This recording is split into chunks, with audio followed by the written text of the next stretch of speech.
Hello everyone, उम्मीद करता हूँ आप सब लोग बहुत अच्छे होंगे। आज के इस लेक्चर में हम लोग देख रहे हैं दो वेक्टर दे रखे हैं ए और बी, और वो रिलेशंस यहाँ एक देते हैं। वो कहते हैं कि भैया ए डॉट बी का अगर मॉड्यूलेशंस निकालेंगे ना आप, तो वो रिज़ल्ट जो होगा हमेशा यानी कि ऑलवेज लेस देन इक्वल होगा किससे, ए के मोड और बी के मोड, उन दोनों वेक्टरों के अलग अलग मोड से। ठीक है, बहुत आसान क्वेश्चन है हमारा, एकदम ये समझ में आ जाएगा आपकी।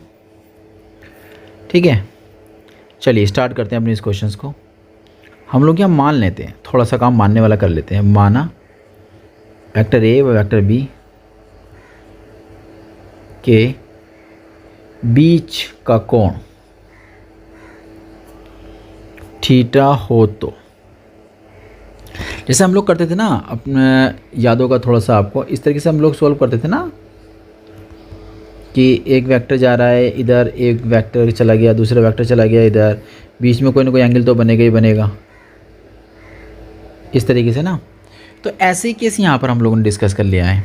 तो हमारे पास एक फॉर्मूला बन जाएगा इस केस को लेकर कि ए डॉट बी बराबर क्या होता था, ए का मोड डॉट बी का मोड और कॉस थीटा, है ना। इतना केस हमारा बन जाता था।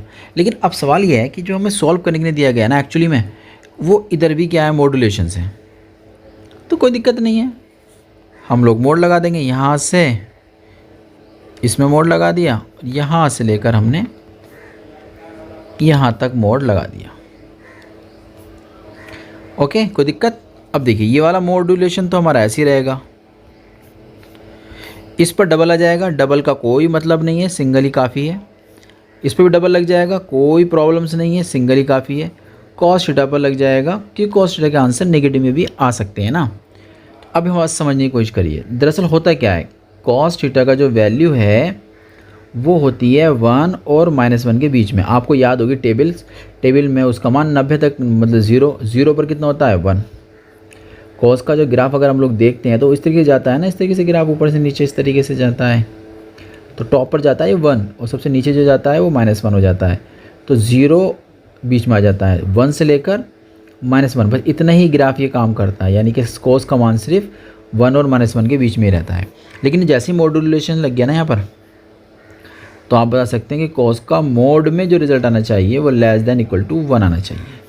बस अब ये रिज़ल्ट जैसे ही आप इस वाले रिज़ल्ट को, यानी कि इस वाले रिज़ल्ट को, यानी कॉस की जगह जो रिज़ल्ट है वाला, ये जैसे यहाँ पर पुट किया जाएगा ना, जैसे पुट करेंगे तो ये जो रिज़ल्ट था ये वाला, ये चेंज होकर बन जाएगा आपका ये। इतना काम होना है।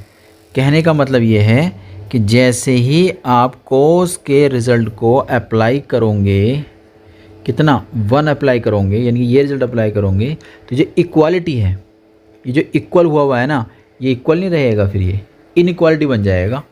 कहने का मतलब है ये लेस देन इक्वल हो जाएगा। तो ए डॉट बी बराबर ए का मोड बी का mod less than equal to A और बी। तो उम्मीद करता हूँ ये क्वेश्चन आपकी समझ में आ गया होगा। हम लोग मिलते हैं एक नए क्वेश्चन के साथ।